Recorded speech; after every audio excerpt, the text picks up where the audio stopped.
So the first principle is basically express empathy.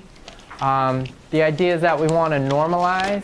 The idea that people might be resistant to change. The idea that adolescents might not necessarily agree with the idea that they need to stop completely this familiar lifestyle and begin completely a new unfamiliar lifestyle is actually normal.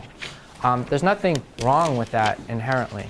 And in particular with adolescents, they're doing a lot of work. Young adults are doing, and I'm counting adolescents sort of between 14 and 24, and that age keeps stretching, 27, 28, it keeps growing. So that's the age.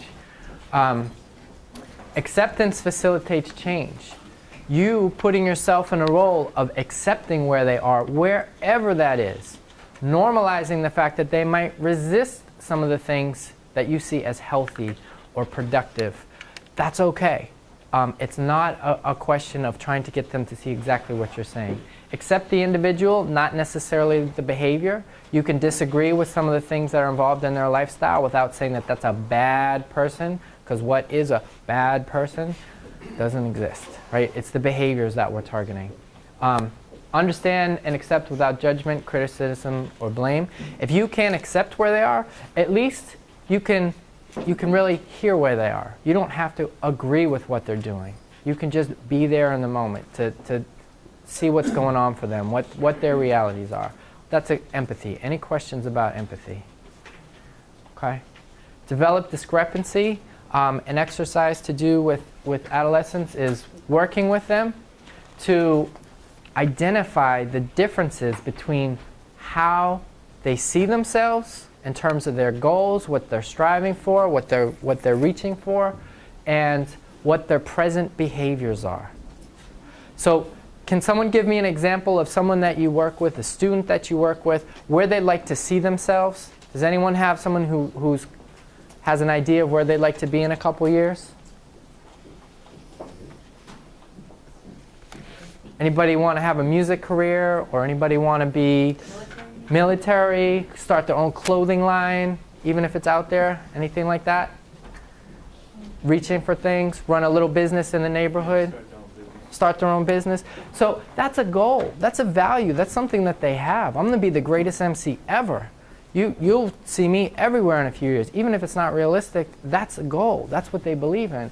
And the idea is that you can work with them to identify the differences between what their present behavior is involving.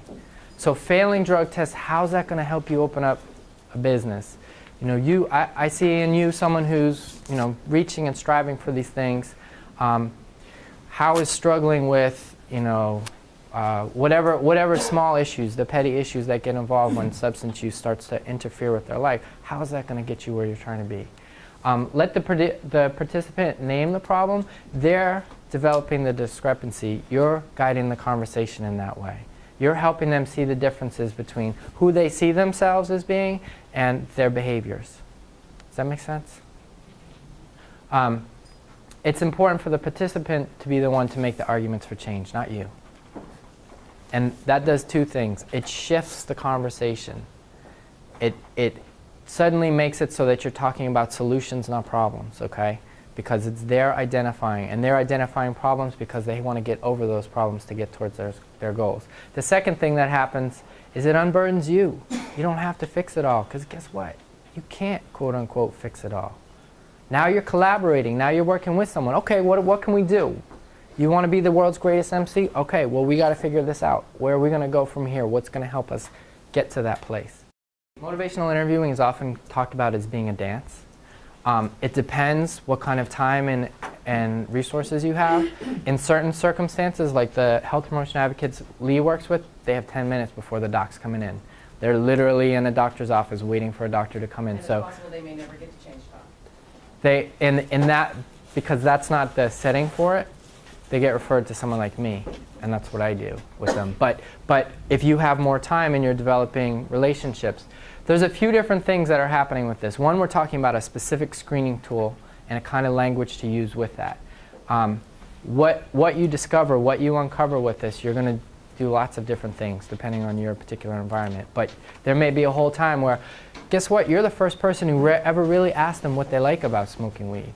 You might be the first person who really wanted to find out what their aspirations are, even with their criminal background. You might be the first person who really gone to that place and expressed empathy in a real way. So roll with resistance. Reluctance to change is natural. It's not pathological. We know that from our own experiences. When things happen in our lives and there's change, and Youth Build says you're going to DC and you're going to do this conference and we're going to give you new tools, probably very few people in here were jumping up and down for joy and saying, that's awesome. A lot of people said, guess what? You want me to put another wedge in this thing that I'm trying to make happen and this and that. That's just resistance to change. That's normal. That's all of us. That's all the time.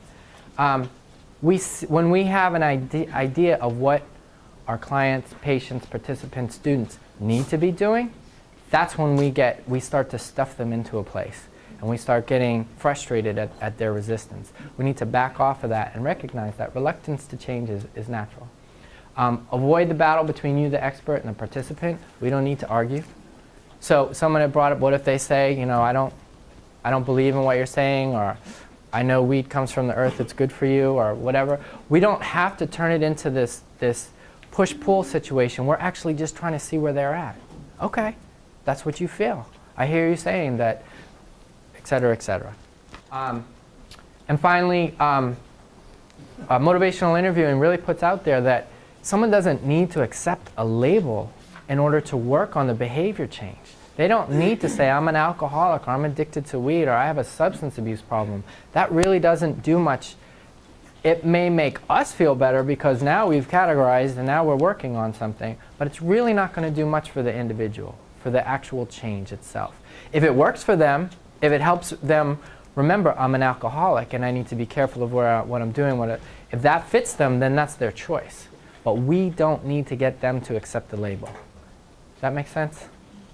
And it's freeing for us. It's not part of our job anymore. Okay.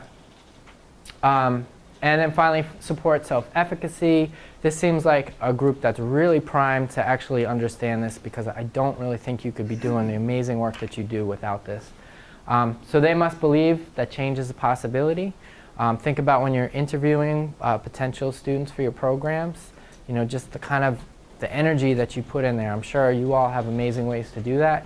You have to keep hope alive with behavior change. You can do this. The participant really has to help set the goals. What do you want to accomplish?